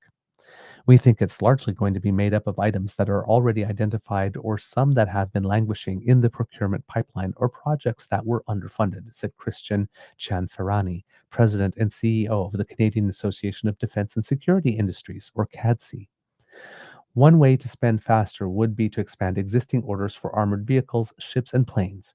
For example, augmenting an existing contract for 360 light armored vehicles from General Dynamics Land Systems in London, Ontario, a company spokesperson says, would be able to quickly respond to contract amendment requests. But if the government intends to buy equipment not already on order or in the inventory, Cianferrani argues D&D and PSPC have to change their approach. And again, PSPC, that's the Public Service Procurement operation here. Quote, there should not be a protracted procurement process, she said. Probably a good portion of that $9 billion could be spent on Canadian firms. The Prime Minister has explicitly stated that part of the goal is to build up the Canadian defense industry, while acknowledging that continuing to do business with allies, including the US, will remain necessary. Chanfarani is far alone in her concern over Canada's procurement process. One of the main reasons critics argue spending $9 billion in less than a year is doubtful. PSPC says its preference is for open, fair, and competitive procurement, but many argue the process is overly long, and in some cases merely a box-ticking exercise where the winner is a foregone conclusion. Quote, why did they do it? They did it to appease, said Ball of those requests for proposals that already have a preferred candidate in mind. Chanfarani says it's frustrating for firms to spend millions on a bid for which they never had a real chance. She said it would be better to engage in directed procurement more often, as is done in other countries, where the government knows what it wants to invest in and who the best suppliers are, and then it chooses them. But Bazan and others warn of the risk of boondoggle increases if the rush to spend money also means hurried oversight. Quote, talking about going to 2% and higher down the road doesn't mean we give license to spend money frivolously, said Bazan. Those in the defense industry argue that they too want to make sure there's value for money. Quote, I use the phrase deliberate urgency in that we need to think about how that money impacts the Canadian economic situation, said Chris Pogue, a former Royal Canadian Air Force pilot and now president of Calian Defence and Space. I don't think we should let urgency overcome smart procurement, but things can move quickly if we have a sense of the direction we want to go and the kind of capability we need. Pogue said capabilities around sovereignty need to be homegrown, such as equipment and supplies needed for operations in the Arctic. An additional challenge is that most defense spending, at least on the capital side, is spent and accounted for over a number of years. But a senior government official says they truly plan to increase defense spending by $9 billion before April. That said, the government continues to describe both the amount and the deadline as targets, not certainties. So that was reporting from Karina Roman here with regard to that. On this front, Kits and Cubs, there has been some movement here when we talked about the labs. I believe this might be here. I'm wondering if this is the same thing here, but Murray Brewster, again, he's the point person for defense at CBC, stated that the United States approved Canada's planned purchase of $220 million worth of light tactical vehicles. So this is one of the cases where some military procurement we're going to have to do will still come from the States. So this is probably not the ones from London, Ontario here. But according to him, the United States Department gave the green light Friday for Canada to buy more light off-road troop transport vehicles. The decision is likely to add to the existing political headache faced by the Liberal government, which has staked part of its reputation on making fewer defense purchases in the United States. The approval by the Defense Security Cooperation Agency involves a purchase of light tactical vehicles for the country's special forces under a program known as Next Generation Fighting Vehicles, or NGFV. The approval comes just a year after the Department of National Defense bought 90 joint light tactical vehicles for Canadian troops deployed in Latvia under a separate and distinct program. The latest planned purchase, when completed, amounts to about $220 million and is part of the overall effort to re-equip the Special Forces and Army writ large. The Liberal government campaigned last spring in part on diversifying Canadian defense purchasing away from the U.S. towards other allies. The most high-profile example was Prime Minister Mark Carney's insistence that the $27.7 billion plan to buy F-35 fighters from U.S. defense giant Lockheed Martin be reviewed. On Friday, when announcing a military pay increase, Carney said no decision to turn away from the long-anticipated fighter jet program had been made. A review undertaken by the Royal Canadian Air Force is still pending. There are other programs in the pipeline that could be equally troublesome from a political perspective in light of the ongoing trade war launched by U.S. President Donald Trump. Canada also intends to buy P-8 surveillance planes and multiple rocket launcher systems for the Army from the United States as part of the broader rearmament. The Special Forces off-road vehicles have been in the serious planning stages for a couple of years prior to the trade and political tensions with Washington. Last December, the federal government asked for the U.S. for permission to buy the vehicles. A spokesperson for the Defense Department said there are still hurdles before an actual purchase goes ahead. Neither the request to buy nor the recent approval, quote, commits Canada to purchase of the joint light tactical vehicle, said Andréane Poulain in a written statement. The federal government will review the acceptance of the offer. The federal government will review the acceptance and the offer to purchase. So this was a purchase that had or plans for it that had started way before any of this trade stuff and 51st state jabbering by Donald Trump, and is continuing. But the filing for the actual permission to go ahead and buy that happened afterwards. So this is something that you will often see on military files. If we're buying something from the United States, you're going to get the conservatives or that whole faction again saying, "Oh my God, elbows up, eh? Haha, chortle, chortle. I thought we were diversifying. Chortle, chortle, guffa, guffa, ha ha." But a lot of these processes, as we know, take a long, long time. So some of these purchases that we're making from the United States, are processes that might have started years ago, and that are coming to fruition now, or that are meeting some critical decision points now. And you're not just going to scrap all of those things because you still need the equipment, right? It's like that thing going on with the BC ferries. Pierre Poilievre really wants to have that billion-dollar loan because it would be going to a Chinese shipbuilding operation to be canceled, which is great as a point of principle. Hey, let's not give $1 billion to China. Okay, a lot of people would be down with that. But you also need a plan to get those ferries in the water in BC at the same time as they would have been delivered by that operation in China. Or else you're basically telling the people of British Columbia, because of a point of principle, you're going to have to deal with the current situation with ferries for a whole lot longer. And if the plan on the conservative side is to necessarily have them built in Canada, then we would have to actually build a shipyard for that first before we can actually build the ferries. And that's a long time for a province who is basically has a access to loan to go forth with a purchase now, to wait even longer to ensure that people and goods can be traveled and transported as needed in the BC area using the ferry system for years to come. Right? These types of purchases are planned several years before. Hopefully, if the planning has been done correctly, they are actually needed. So as traffic grows, those additional pieces of equipment come online, and that there isn't a gap where you're trying to MacGyver things and keep things going with Scotch tapes and Band-Aid. I should say Scotch tape and Band-Aids instead. Put the plural on the wrong one there. So yeah, there are certain purchases you might be able to interrupt and get other places more quickly and that type of stuff, so that you don't have an operational gap. And then there are other ones that have started a certain time before, and just because we arrive at critical decision points or critical process points now, doesn't mean we necessarily just out of spite or to a point of pride reject them. But when we don't do that, it does necessarily create a military opportunity for anybody who was saying, "Hey, I thought we weren't doing this anymore," to come up and smugly go, "Ho ho."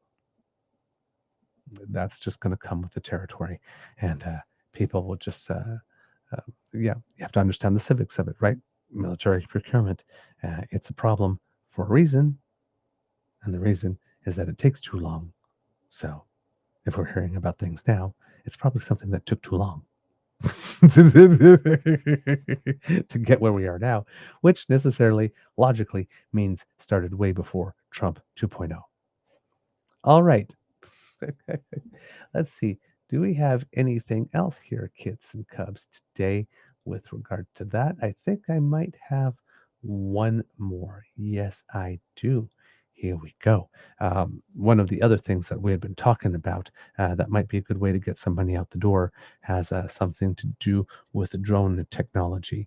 And here, according to Evan Dyer, and this is posted August 6th, so still a couple of days ago, he says here, it's been 24 years since what is widely considered the first lethal drone strike, a Predator UAV attack on an Al Qaeda vehicle convoy in Afghanistan, just 9 weeks after the September 11 attacks. The strike killed Mohammed Atef, son-in-law of Osama bin Laden and head of the group's military operations, and made clear to all that 21st century warfare was going to see a large role for unmanned aerial vehicles, UAV, which is a fancy way to say drones. Large, expensive fixed-wing drones such as the Predator and Reaper still have their place. Canada has ordered a fleet of similar drones expected to be up and running in 2033. But the war in Ukraine has shifted the focus away from multi-million-dollar UAVs to much cheaper, smaller, and sometimes disposable drones. Like militaries around the world, the Canadian Armed Forces saw the Ukraine conflict transform from what is largely an artillery war just 18 months ago into a nightmarish contest between buzzing machines and the operators who guide them. Quote, it's revolutionizing a part of the battle space, says Royal Canadian Air Force Lieutenant Colonel Chris Labbe, who heads the force's Joint Counter-Uncrewed Aircraft Systems Office. Quote, you'll see different scholars or analysts talk about how the air littoral, really the space between the ground and 1,000 meters in the air, may be above that. That space used to be dominated by helicopters, said Labbe, but the Nagorno-Karabakh, oh my God, I don't know what that one is. Let's try that again. But the Nagorno-Karabakh war and then the war in Ukraine have accelerated advances in drone warfare. I believe that Nagorno-Karabakh war, if I'm not mistaken, is the thing going on between Armenia and Azerbaijan. Yep, it is. My God, it's amazing what happens in that filing cabinet in my mind there. Yes, there was some clashes between Armenia and Azerbaijan back in the 2020 time. I think we had... I think we had just started the show and we had reported a little bit on that at some point. And that's another conflict in which Donald Trump is sticking his nose in to try and claim that he's going to be a peacemaker somehow. There's both of them are former Soviet USSR republics, and Putin had tried to intervene in that as well a couple of times. Oh, okay. It's nice to know that the old noggin's still working. So getting back to the story, and no longer spending some time being proud of myself here. That space used to be dominated by helicopters, said Labbe, but the Nagorno-Karabakh war and then the war in Ukraine have accelerated advances in drone warfare.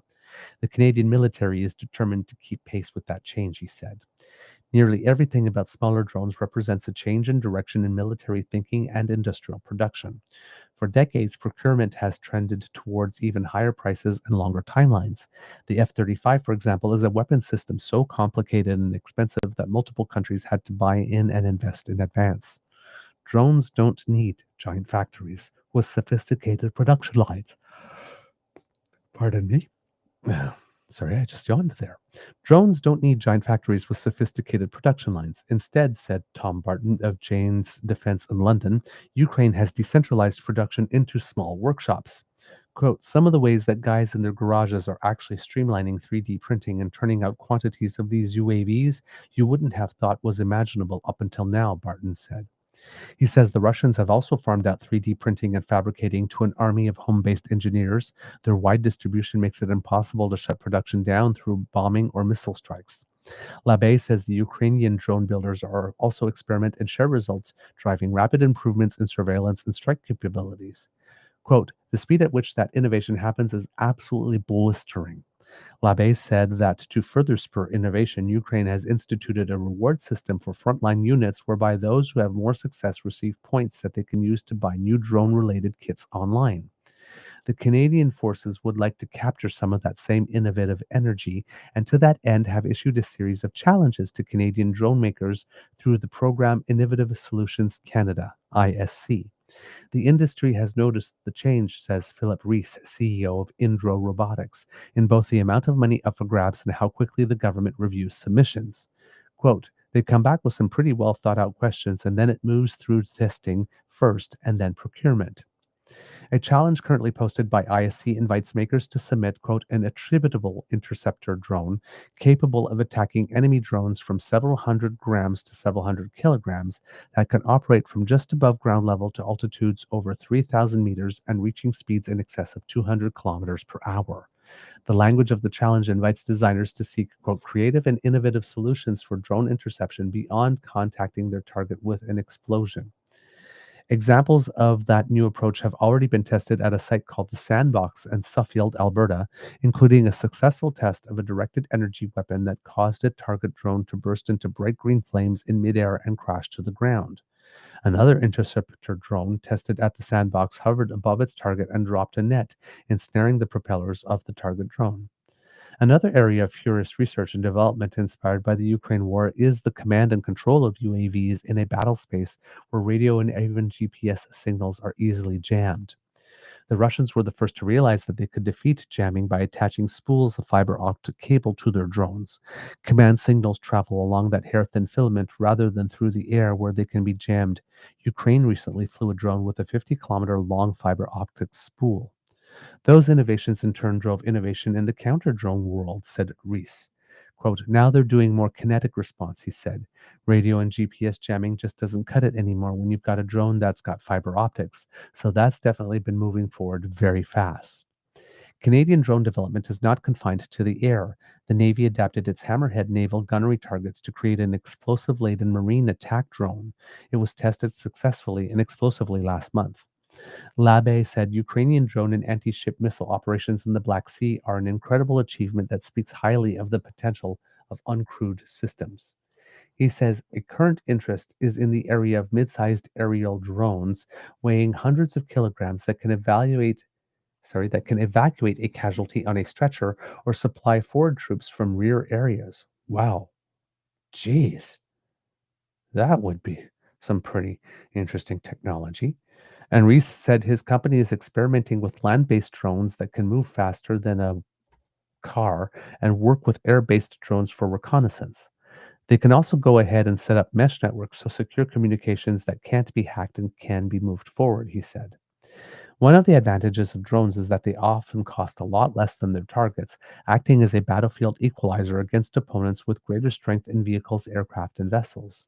Barton said drones in Ukraine have been used to knock out elements of expensive Russian air defense systems, as well as a well-equipped drone force with sufficient skilled operators would make even the strongest opponent hesitate to launch an armored attack. He said that for a country like Canada with a vast borders to defend, drones are potentially a great solution. Drones could also offer a way into European defense procurement agreements that Canada would like to access if Canada can develop an industry that produces drones desirable for European militaries. Quote, now is the inflection point between drones and robots and AI, said Reese. Canada knows we are. You can see by all of the responses, commercial and government, that now is the time to move forward. Reese said Canada is in a strong position partly because Transport Canada has been ahead of most national regulators in recognizing the potential of the industry and creating conditions permissive enough to allow drone use to flourish. Quote, we've got the skills here, we've got the know-how, and we've certainly got the need, he said. So if we're already ahead in drones and robots and we can keep pace with AI, putting those together definitely makes us an international powerhouse. So there you go, kits and cubs. That might be one of the avenues to get some of that $9 billion out the door, and also again to create a new and burgeoning industry for Canada to diversify its markets and diversify its trade with other nations, and to replace some of that trade with the United States. It's going to take several initiatives of this kind spread out over a bout of time, but it seems that, again, we are already in the field and trying to make certain things happen. All right, kits and cubs, that's the end of this episode of the Daily Beaver Morning Show. We hope that you love listening to us because we loved making this for you.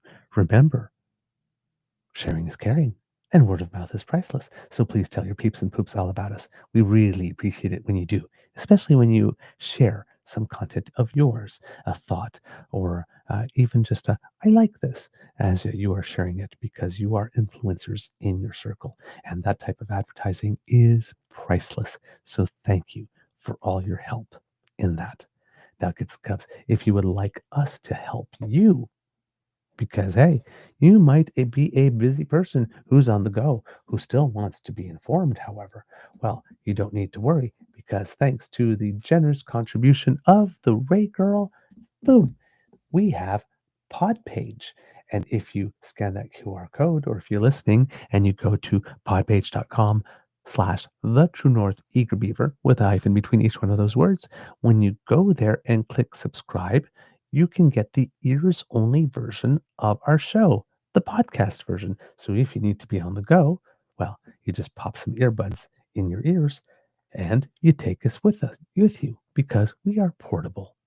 We make it easy because we like to help. So if you just click on subscribe, when you do, when we have something fresh off the bandwidth, direct into your podcast feed, that's all that you need to do. We're there just waiting for you when you're ready for us. There we go. Now, kids and cubs, if you would like to help us, because we do very much appreciate your help, well, hey, we've got some ways for you to do that. The first way you can do that is by hearing the call of Kits, Elaine, and Cassie and taking your e-surfboard and making your way down to the True North Eager Beaver Media Incorporated YouTube page, where there you will find 3 buttons: like, share, and subscribe. If you give them a little tickle, that makes us very happy, and it also helps us with the algorithm. So thank you very much for that little bit of assistance. Now, kids and cubs, if you like what we do and would like to encourage us to do more, well, you can help with that too with an enthusiastic expression of encouragement, otherwise known as a tip.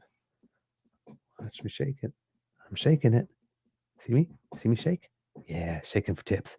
All right, kids and cubs, if you would like to offer us a tip because you like what we do and you would like to offer your favorite beaver a mug of hot chocolate or your favorite grizzly a cup of bitter and dark coffee to say, attaboy, attabeaver, attagrizzly, you've done well. Thank you so much. We would appreciate that so much. And you can do that by visiting our coffee page. That's coffee, ko-fi.com/eagerbeaver, all in one word. Or if you scan the QR code that has just appeared there, kids and cubs, that will bring you right there. No donation is too small. Do not think, oh, well, I don't have enough. It's not worth it. Trust me, we appreciate every single nickel. And all of it is very helpful. And we thank you for your contributions, and we are so grateful that you make them. Now, kids and cubs, if you are still doing Buy Canada and you want to avoid the US CE Tech Bros that take a cut of your donation, well, hey, we've got a way to do that, and that is by making a direct bank transfer, kids and cubs. If you use our email address, truenortheagerbeaver@gmail.com, and send your donation there, it goes from your bank to our bank. The transaction is 100% Canadian. Nothing goes to the tech pros, and we also get 100% of your donation. So it's win-win-win. And we thank you so much if you are able to contribute that way. Now, that email address, truenortheagerbeaver@gmail.com, is also where you can write to us because we love to hear from you, especially if you can't donate financially. Well, then we want to know what you think about the show. Do you like it? Are there things that we could do better? Is there some suggestions for guests? Hopefully, you've liked our most recent interviews. We try to bring you a wide diversity of people and different topics. But hey, kids and cubs, we're always open to suggestion. We want to know what you think because this is your show too. And truenortheagerbeaver@gmail.com is where you can send us all of that. Now, kids and cubs, if you would like to reach us via our socials at True Eager at the Blue Sky Beaver Lodge and also on the Jitter, True North Eager Beaver on Facebook, which is our original home, or of course, if you happen to be watching on YouTube, either live with the best damn fam in all of podcasting, or on your own time, right down here in in the comments section, you can leave us your thoughts. We do read absolutely everything, even though we're not able to get back to you, and we thank you for taking the time to write us. You have a lot of things to do, and when you give us a little bit of your attention, it does provoke a warm fuzzy.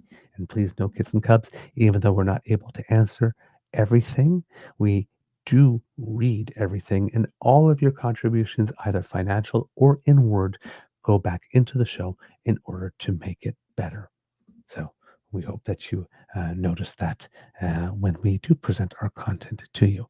And we thank you so very much for your support and your generosity. We would not have been able to continue to do this for as long if it were not for you. And we are so happy that you are in our corner. We are blessed to have you and very, very grateful. All right, kids and cubs, because democracy is something that you do.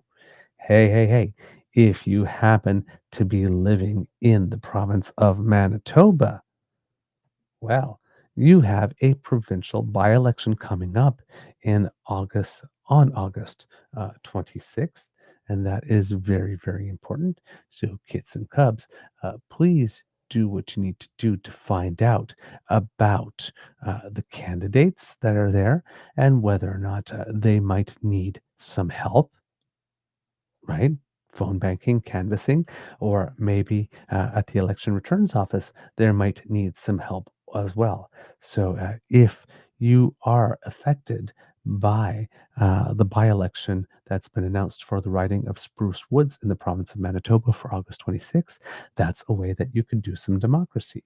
Now, kids and cubs, another way that you can do democracy is because the federal by election for Battle River Crowfoot will be taking place on August 18th. That's a very, very important day.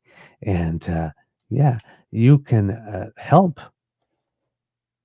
some of the independent candidates, like Bonnie Critchley, for example, or Sarah Spanier, if you enjoyed our interview with her.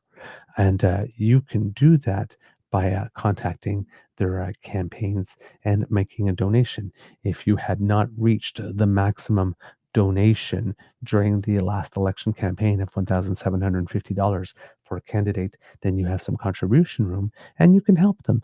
And as we keep on saying, in a district that is as large as Battle River Crowfoot, over 52,000 square kilometers, or around that amount, I shouldn't say over, but about that amount, a little bit of gas money goes a long way. For Bonnie Critchley in particular, you can send something to donations at bonniecritchleyindependent.com. There you go. And of course, if you live in the area, there might need some help with get out the vote efforts on the day of, on the 18th. So if you have a car and can offer people rides, maybe you want to contact some of the offices of these campaigns and say, I can help if you need to, or if you need it, I should say. So yeah, kids and cubs, if you're able to help, please do stand up and do help. And do make sure, however, that you are indeed going to vote, because very, very, very, very important that you do so, kids and cubs. Extremely important. Kids and cubs, thank you so much for being wonderful there. And oh, yes, let's not forget as well, kids and cubs, also very important, if you happen to be living in Alberta, Elections Alberta has approved the referendum question on Alberta remaining a part of Canada, but organizers might now collect just under 294,000 signatures, and probably more just to be safe, to move the question to an actual ballot. So please go to www.forevercanadian.ca to volunteer, donate, become an official canvasser, or pledge to sign the petition when it comes your way, or even pre-pledge a donation if that's something that you would like to do. And again, I'm going to put the address up there for you, www.forever-canadian.ca. Mr. Thomas Lukasik does need your help. And again, as we keep on saying, if you can help, please do. That would mean the world. All right. Words of wisdom, kits and cubs. Again, not particularly good on the wisdom. That's more Mr. Grizzly's department. Sure wish he was here for it. But I'm just going to say, get some sleep.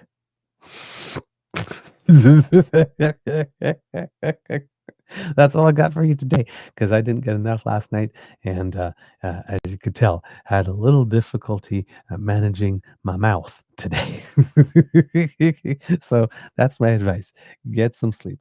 That's the extent of my wisdom today. I'm sorry. Wish I could do better for you, kids. It could be a tough world out there, so please be kind to and gentle with yourself. And now, if you would, please, if you'd like to help your favorite beaver a little at the count of three, Mr. Beaver, please cue the cock, would definitely make my day brighter, especially if you put a little heart and soul in it. So on the count of three, kits and cubs, Mr. Beaver, please cue the cock. 1, 2, 3. See? That's all I need to do. I just need to ask you for a little bit of heart and soul, and you give me so much. Of course, I must oblige.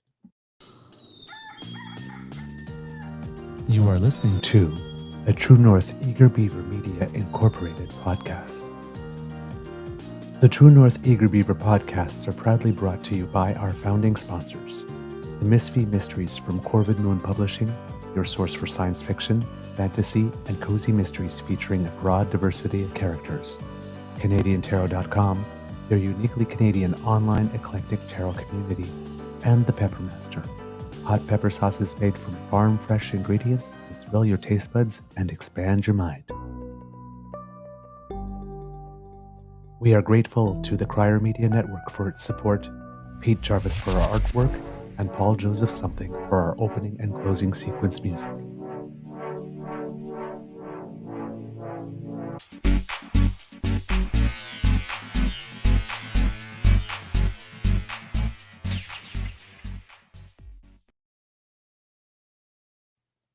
All right, kids and cubs, a little bit of Canadians who make us proud. All of our Canadian athletes competing at the Canada Summer Games. Athletes from every single province have now picked up at least 2 medals each for each of their provinces, and competition continues. No medals yet for the territories, but lots of firsts there, with some of the territories sending teams and competitors in certain sports for the very first time. And that's a good sign to show that their sports programs are developing as well. And hopefully by the time the games are over, there will be some hardware for everyone all across the country at some point. Also, kits and cubs, because I'm still buzzing from the victory of Victoria Mboko, who did take a pass on the Cincinnati Open, as did Naomi Osaka after playing in the final. The first day of actual competition at the Cincinnati Open had started before the tournaments in Montreal and Toronto had finished. It seems that that's not a situation that will repeat itself next year, because there will be a little bit of additional time. This year the schedule was a little compressed, and that might help some people, because as we know, at the National Bank Open, Leila Annie Fernandez had just won the City Open out in Washington, D.C., and then it was a very, very tight turnaround for the first match. And unfortunately, her preparation wasn't all it could be, and it got bounced quickly. Fortunately, however, in Cincinnati, Felix Auger-Aliassime, who didn't have a great tournament here in Canada, being bounced in the second round, but his first match, because he was a seeded player, has managed to advance to the quarterfinal in Cincinnati. However, he faces a very, very, very steep hill for the quarterfinal match, because he will be playing world number 1 Yannick Sinner, who just won Wimbledon, and might be feeling good about himself, because he took the week from Montreal off to sort of make sure that he took some time to rest after winning Wimbledon and enjoy his win, and of course do all the media and stuff that takes place after that. So hopefully this being Sinner's first hard court tournament after moving from the grass. That could give a little bit of an opening for Felix Auger-Aliassime, who has been playing a little more hard court, and of course was victorious at the Hopman Cup along with Bianca Andreescu not too long ago. And maybe has a little bit of wind in his sails here. And so maybe in a perfect and ideal world, this is ideal or a good setup for an upset, but probably not. Of course, Yannick Sinner already did a number on a Canadian, already taking out Gabriel Diallo, which was his first time playing world number one in a previous round here. So hopefully that Felix could get the job done and create an upset over here. Also at that tournament, Gabriela Dabrowski, nation's number one female doubles player, who also had a tough tournament in Montreal, doing better here in Cincinnati with her partner Aaron Routliffe, who has a Canadian connection but does play for New Zealand. But they've been advancing quite well, and will be playing there today at 12:30.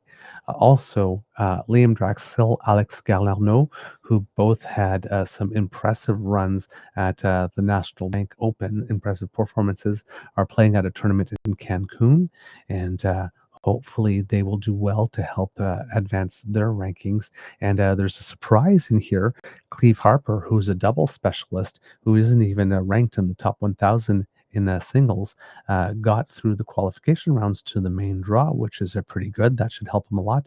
Unfortunately, the tennis gods were then cruel to him and placed him against, I think it is, three-time Grand Slam champion Stan Wawrinka of Switzerland in his first match. So that might be very, very difficult for him, but a great experience. However, Drexel and Harper will be teaming up again in doubles in that tournament, and with a very good run, Liam Drexel could join Harper in the world's top 100 in doubles, and would be create a situation where Canada would have two men's players in the top 100 in the world in doubles with a good run here. So we wish them a lot of success. All right, kids and cubs, that's all I got for you today. Amour et bisous, and have a most beaverific day. And we will see you again tomorrow. All my love.